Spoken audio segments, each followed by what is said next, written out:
హైదరాబాద్ వెలిగిపోతుంటే అమరావతి వెలవెలబోతోందన్నారు చంద్రబాబు.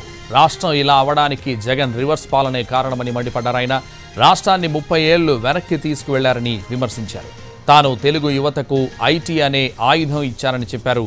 ఇటీవల తనకు ఇబ్బంది వస్తే 80 దేశాల్లో సంఘీభావం తెలిపారన్నారు చంద్రబాబు.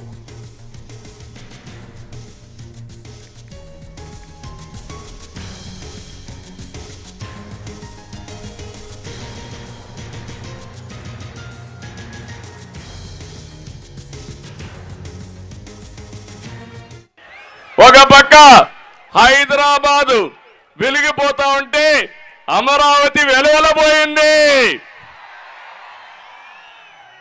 ఎవరు కారణం దీనికి? ఎవరు కారణం అని మిమ్మల్ని అడుగుతున్నా. జగన్ రివర్స్ పాలన రాష్ట్రాన్ని 30 సంవత్సరాలు ఎదిక్కి తీసుకెళ్లిపోయాడు.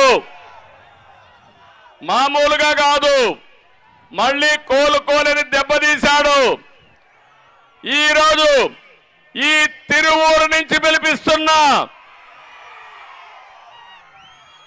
రాష్ట్రాన్ని కాపాడుకోవడం కోసం రా, కదలిరా.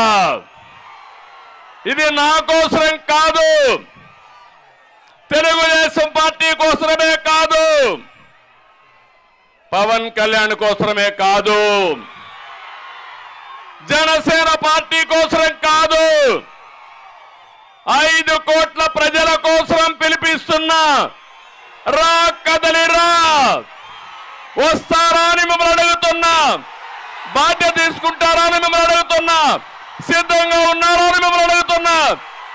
ఉన్నామంటే పిడికిలు బిగించి చూపేయండి.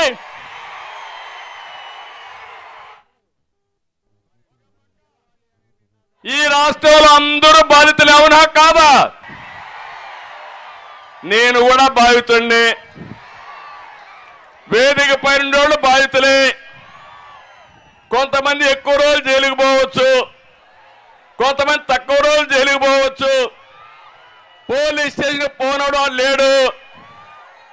ఏంటి అన్యాయం అని అడుగుతున్నా మిమ్మల్ని అందరినీ. ప్రజాస్వామ్యంలో నిద్ర లేని రాత్రులు గడిపాం, భయంకరమైన కాల రాత్రులు గడిపాం. ఏంటి అరాచకం? ఈ అరాచక పాలనకు చమర గీతం పాడాలనా లేదా అని మిమ్మల్ని అడుగుతున్నా. తమ్ముళ్ళు, మీరు ఏం ఎక్స్పెక్ట్ చేస్తారు? టమోటోకి పొటాటోకి తేడా తెలియని ముఖ్యమంత్రి, అవునా కాదా? వ్యవసాయం చేస్తాడా? తెలుసా వ్యవసాయం?